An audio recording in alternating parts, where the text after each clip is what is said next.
Thank you for that introduction, and thank you for inviting me along here tonight. I hope you don't mind if I make some informal introductions, as it were. Firstly, please, if you want to ask a question, don't feel obliged to wait to the end. I can talk non-stop for hours, and I'd really rather not. It helps me a lot if you ask questions. The second thing is, I'm a lucky and privileged person. I'm kind of the front person at the moment for a team of talented individuals who really do all the hard work. Most of them are sitting at the back. I'm not going to embarrass them by asking them to do a Mexican wave, but you could wave and people could see who you all are. Some of them are here, and thank you for coming. The related point, which I was thinking about over the weekend, is that I'm proud of the way this service has grown and developed. It was originally set up as a collaboration between clinicians and management at the Royal Free and the then health authorities, and it evolved further collaboration between clinicians and management at the Royal Free and the PCTs. And our most recent expansion has involved the same people, plus the CCGs, plus the families of our patients and our patients themselves. So I think we've been doing the right thing in learning more about how our services should evolve and involving the service users in our most recent and largest developments. So, I'm going to talk mostly about anorexia nervosa tonight. What is anorexia nervosa? Well, I'm a doctor. I think of it as an illness, a difficult, unpleasant, debilitating illness with some key features. Not taking in enough food for your age and gender and where you are developmentally and your level of physical health, leading to significant low weight. A fear of fatness that stops you doing something about this. And our patients describe, most of them, this feeling that the food goes from the lips straight into fat. It doesn't go anywhere near the gastrointestinal system, it goes straight into fat. A very unpleasant experience. And then a disturbance in the way in which one's body weight or shape is experienced. Most of the girls and boys that we see do, at least some of the time, think of themselves as thin, and then much of the time also think of themselves as fat. Now, the prevalence is about 1.5% in girls. There was a recent study of prevalence comparing before and after the development of social networking. It hasn't gone up very much, but we're probably only at the beginning of social networking, and so things may yet change.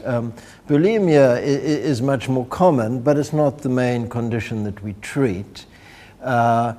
The rates of eating disorders are lower in boys, but rising. But I think that they probably are recorded as being lower than they actually are, because in teenage girls, we have this absolute criterion of loss of menstruation. And in boys, it's much harder to know whether a boy is unhealthy to an extent that damages his health. It's easier to tell with girls. I think there must be a lot of boys out there going undiagnosed.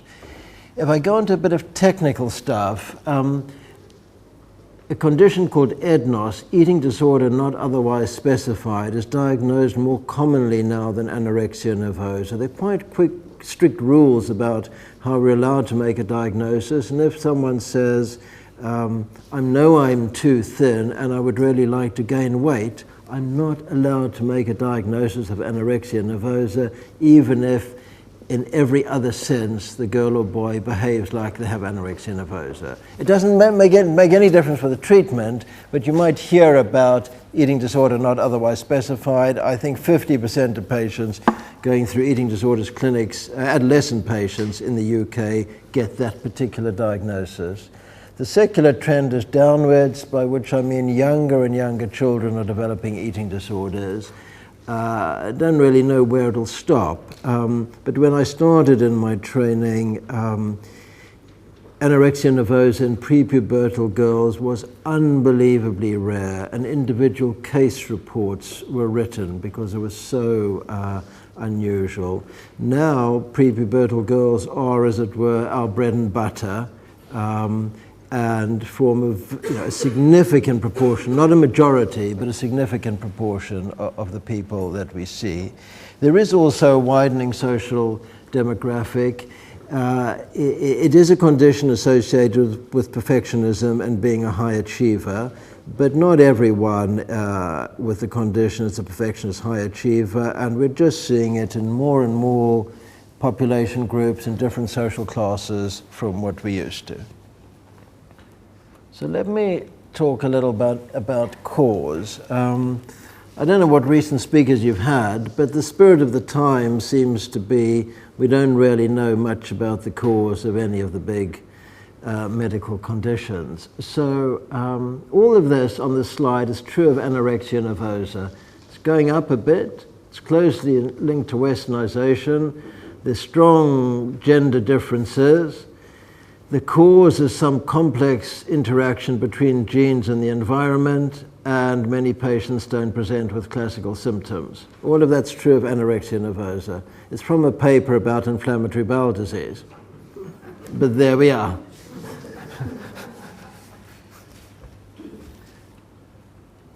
If I give you the technical stuff from a recent book about anorexia nervosa, it's enough to induce misery, really.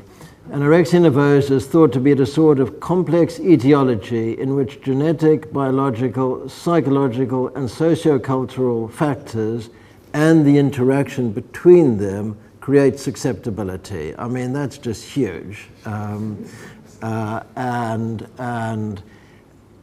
you know, if you think, well, how do you translate that into anything to do with early detection or prevention? There's just too much uncertainty. And then from another important article recently, the mechanisms by which eating disorders emerge from the actions of genes and environment are still a mystery. Now, no family feels anything remotely like that. Families feel blame and self-reproach and bafflement, and they look for the cause here and there. But at a scientific level, this is the current state of play. Genetics has proven to be a bit disappointing. And why the environment, the North London environment, affects 1.5% of girls and leaves the other 98.5% by and large untouched. Why most people in the world are completely unsuccessful dieters, and then a small minority are outrageously successful. This is the unknown territory that we're in.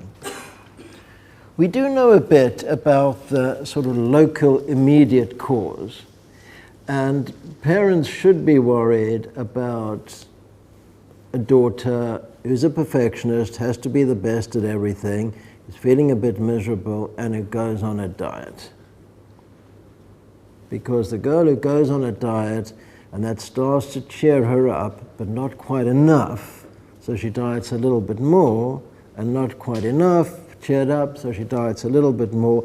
That, for us, is a common sort of immediate story of the cause. But that's not the same as like the big cause, why she ever got it in the first place. It's more the recent story of what kicked it off. What do we do for treatment? Well, the standard stuff, but I'm going to come back to this, that everybody gets family therapy, individual therapy, dietary advice, medical care, and we work unbelievably closely with pediatrics and brief admission, and I'm going to talk about this some more because long admissions are very, very expensive and have a very high relapse rate. But if I cut to the practicality, I gave a talk recently at a local school about eating disorders, and I asked one of the nurses, I can't see if he's here or not, to give me some pointers. Here are the pointers. Get good professional advice promptly. Our record, actually, I think I can say this publicly now because everybody in question is retired, is seeing sisters who'd been treated in a world-famous growth clinic for 3 years because they were failing to grow and develop, and was picked up after 3 years that they were failing to grow and develop because they weren't eating enough, because they had eating disorders. And many parents tell us stories of taking the child to the general practitioner who, in a well-meaning way says, well, eat more. And if they could, they would, but they don't. And so some months pass and the child comes when they're more unwell. The second point is that whether or not the illness is, as it were, located in the child, the problem and the help are firmly located in the family.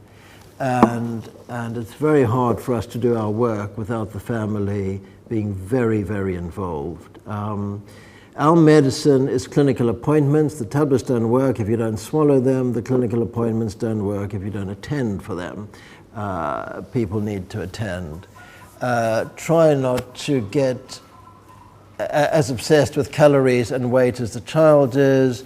It's horrible for the girls to feel that they are increasingly seen as just the sick person and the drain on the family, and to feel that all the other kind of family interaction is lost. So it's important to keep that going.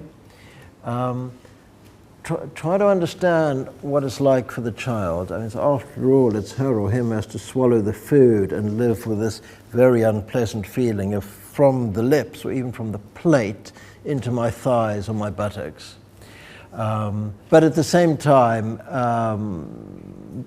be realistic. If you haven't seen the food be eaten, it may not have been eaten. Be utterly firm on some 5% of things and be warm and compromising on some other things. We really, I don't know if any of the dietitians are in the audience, often we don't mind what the girls eat, or whether they eat standing on one leg or in reverse order, as long as they eat. And try to use reward rather than punishment. We have no punishments at all in our service, and I'm sure that we never will. So here's a typical course of treatment. This is over here is the patient before we meet them, and they meet us over here. And the first task is to stop losing weight so quickly, and then to keep the weight constant. And then when she's psychologically ready, to put on the weight and keep it. But none of us knows how deep and how bad and how long and how scary this initial phase is going to be. If I give you the weight chart of a real patient who's done very, very well, I mean discharged well, but you can see, this is where we met her, got worse before she got better, and wasn't on a clear trajectory towards health until about 5 months had passed. So a lot of uncertainty for the family. We've never been through this before. A lot of requirement on us to be reassuring and containing and help them get through this really very scary time. I've put family therapy up at the top because there's the best scientific evidence for family therapy, because without family therapy, it's almost guaranteed that getting better will be incredibly difficult. But when I say family therapy, we, and I think pretty much everybody else these days, is really quite flexible. Family therapy might be just seeing the parents and the patient, just seeing the siblings sometimes, not insisting that everybody's in the room at the same time, and not every teenage girl wants private matters discussed in front of her older sister, of whom she's envious, and of her older brother, who hasn't yet gone into puberty and doesn't like talking about all this kind of stuff. So we're quite flexible about how we do the family therapy, but we're insistent that we have it. There's been a development over the past few years called multi-family group, in which several families are brought together. It's quite interesting. I was scared of it when I heard about it, but it's interesting, and I very much enjoy going along now, where families are brought together to work on problems together. There are different ways of doing it. In South London, they do 4 full days in a row, including meals. That doesn't work for us. We do 2 Wednesday afternoons a month for almost 2 hours with about 4 or 5 families working on a number of different issues. And sometimes they start talking to one another, and we professional people just sit and listen and let them go on with it, and at other times they ask us for technical information. We found that the multi-family stuff and the parent support group and the educational work that we do helps break down some of the sense of isolation, that you don't feel, well, we're the only family in the world struggling with this sort of problem. We offer a range of individual treatments: psychodynamic psychotherapy, cognitive behavioral therapy, general support. We hope very much according to the needs and interests of the individual patient. People get dietary advice. I have in my office, my colleagues at the back of the room will be sick of me talking about this, but I have in my office a box of wooden blocks. And sometimes to illustrate how much needs to be eaten, I bring out a first block. This is how much you're eating when you're losing weight really quickly, when you're over there. Then I put another block on top of it. You're going to have to double what you're eating just to hold your weight. And you're going to have to treble what you've been eating to gain weight. Our dietitians put this into more technical advice about the number of calories and the range of foods, and we have people on different diets for different religious reasons and personal preferences, and sometimes it's quite technical. We're doing more and more and more education and support, and I think I've, over the years, kind of underestimated the need for education. I've overweighted therapy. I don't want to reduce the amount of therapy that we do, but we're adding in now lots and lots of education, particularly for parents. What is an eating disorder? How long does it take to get better? What kind of things go on in the family as you're coping with this? Medical care. Some of our patients are really very, very, very ill and need a lot of looking after. Taking a long view. A nurse in a meeting we were having the other day was talking about a despairing time that she had with a patient, and at the end she just said to herself, well, tomorrow's another day. We never give up. We're not going to give up. We're going to outlast the illness. It's part of our job to retain hope and dogged persistence, especially at those times when the families are wondering whether there will be another day. Lastly, but by no means least, brief admissions to a specialized area that we've built up over the last 2.5 years on the pediatric ward on the 6th floor here, a dedicated area just for patients with eating disorders. We've found, and I can talk more about this, that these very brief admissions where the girls don't take up residence here, it's a temporary episode in their lives, is really much more effective than long admissions to a standalone unit. Much more effective and exceptionally much more cost effective, which doesn't drive what we do, but which matters. So what do we do at the Royal Free? We're highly responsive. We have no fixed first appointment day. We look at the referrals as they come in. We prioritize them according to urgency. We'll see people same day or within 48 hours or within 3 weeks, whatever seems appropriate. We're a specialist service, but we try to be quite unceremonial because we want families to feel they can be in touch, they can ask questions. We try to keep the hierarchy quite flat. We've got a full range of psychological treatments and very close work with child health. I think our pediatricians, although we have many pediatricians, each of them has individually seen more patients with eating disorders than most other pediatricians in the country. We scale the treatment up and down. What do I mean? One terribly ill girl once got better with just 4 appointments. Other people need 300 We can't know in advance. We can't know in advance who needs to spend time in hospital, who will need lots and lots of individual therapy. And we are trying, and it's quite hard work sometimes, to really be very flexible. We don't have a cookbook approach, but we're trying to tailor the treatment on a weekly and sometimes even daily basis according to need. We have no reward or punishment. I'm amazed that any services do have any rewards or punishments. I'm sure that this must be against the human rights legislation. You can go for a walk if you're well enough. And if you're not well enough, you can't. If it's the middle of winter, you can go for a walk if you're well enough and you wear a woolly hat and gloves. If you're going for a walk from hospital, you can't walk to Highgate. You can walk to Daunt Books. It's all about whether or not you're well enough. In some units, you can't go on home leave if you don't do this or that. Your parents can't visit. It's morally wrong to do that. All the decision should be, does this work for you and are you well enough? And sometimes we have a test of, does it feel right?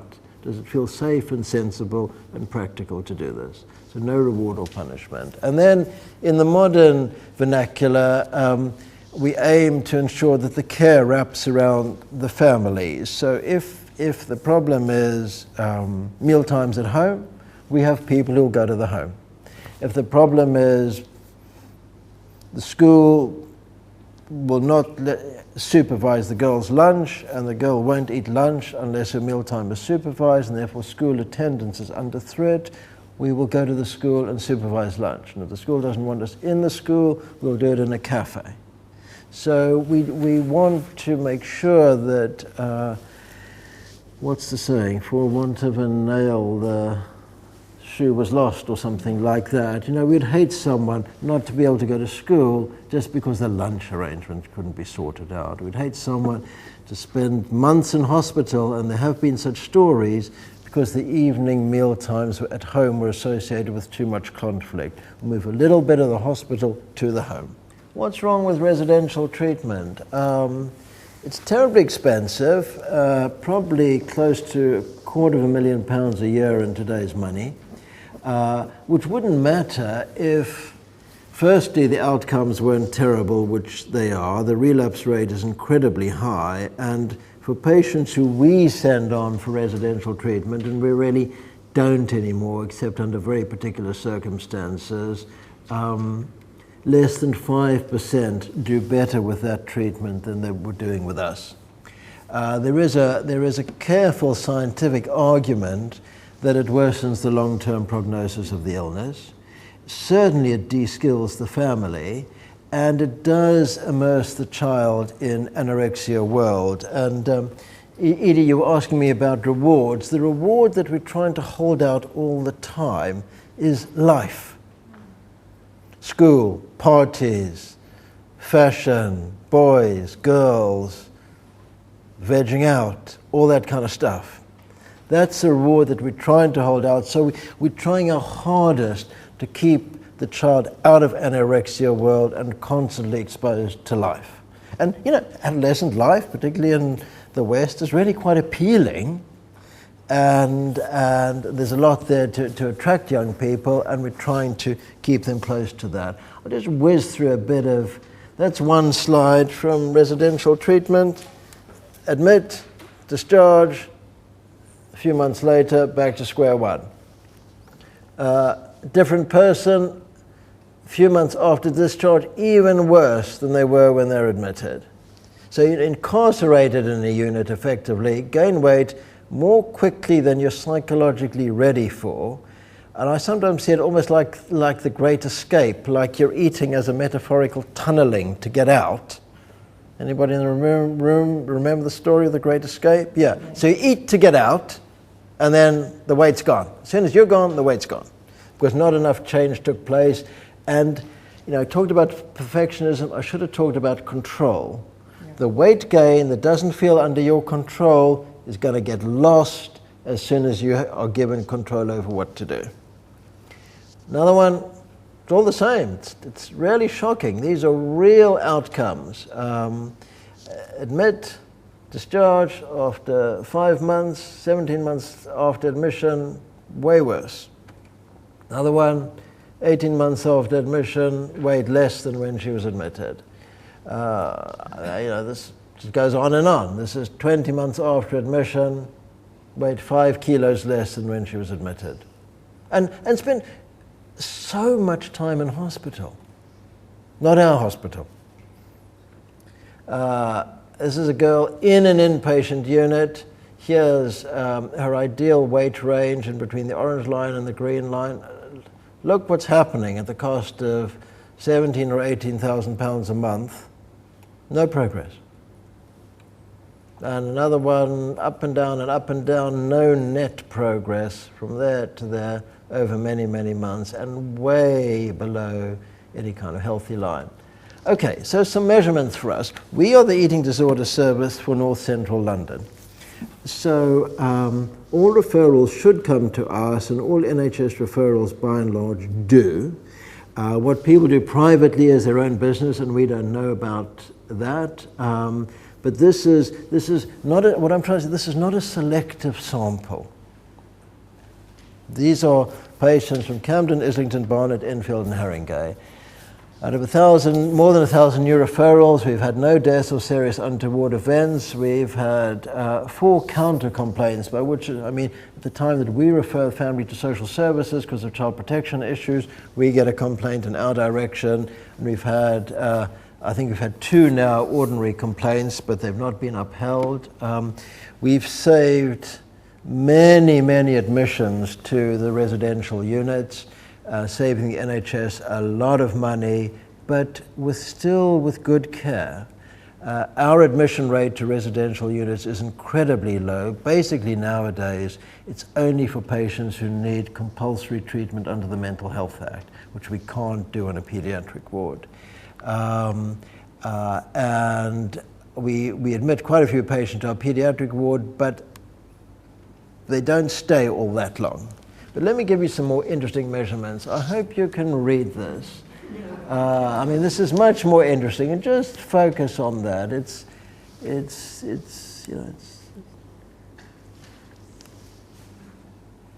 I wasn't pushed to change things too fast. The team works together. I got good explanations.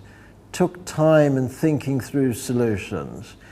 My opinions were taken into account. The people were understanding. The nurses, doctors, and others were dedicated. Things were explained. It's a chronic illness. We need to be welcoming and friendly. We're going to be working with one another for a long time. Here's some more. I'm proud of this. I ought to be.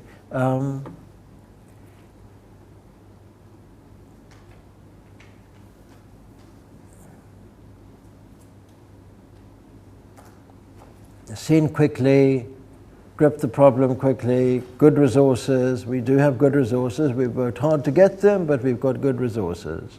We're punctual, and we convey that we know what we're doing.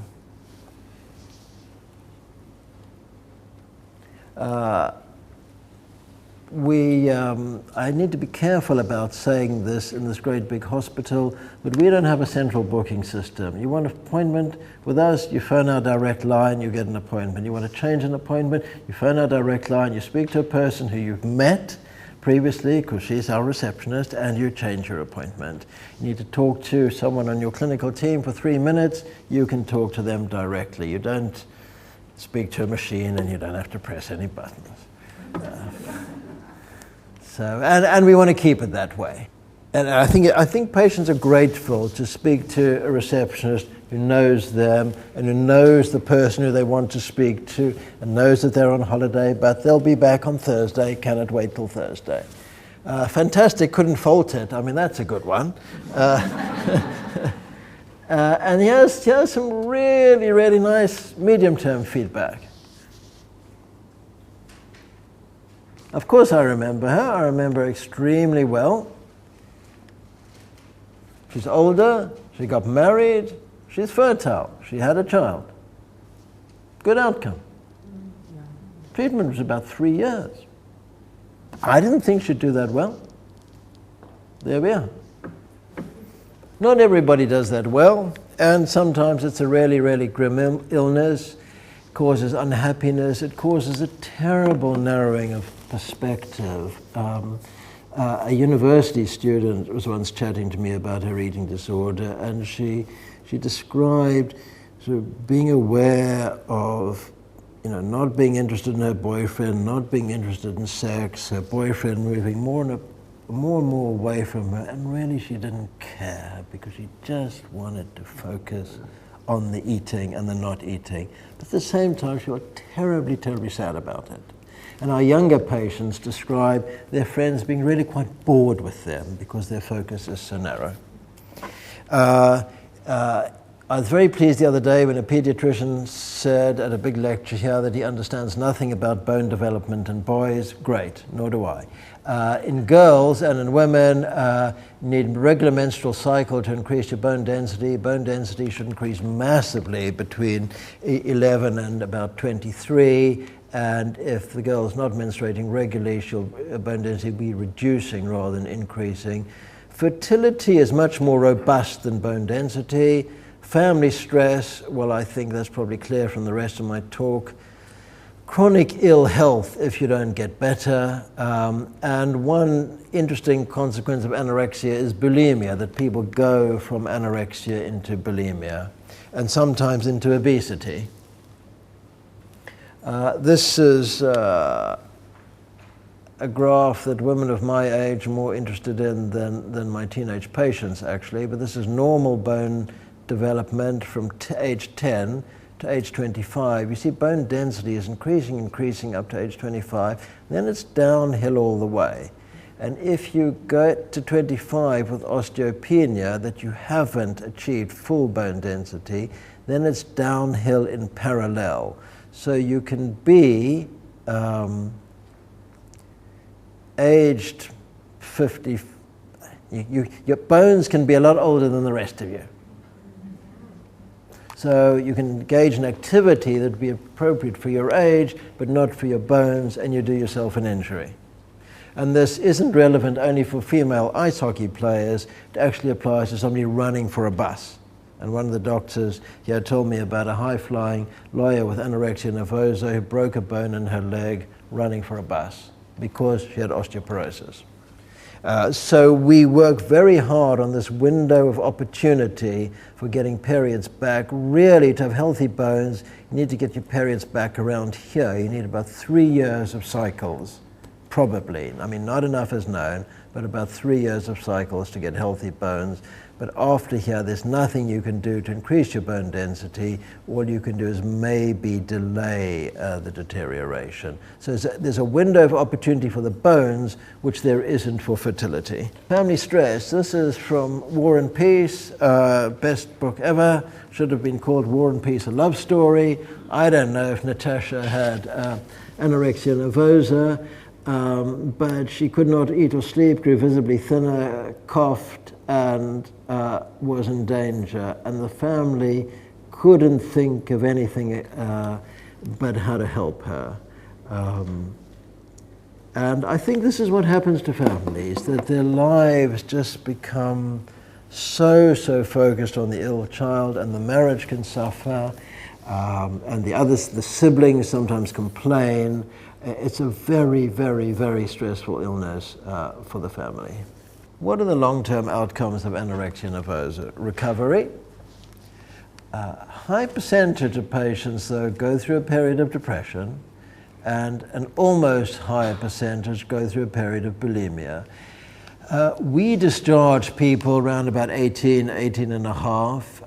We don't transfer many directly onto the adult services, very few actually, but we don't have enough information about who, over here, a couple of years later, is ending up in the adult services. We don't have a kind of database that deals with that.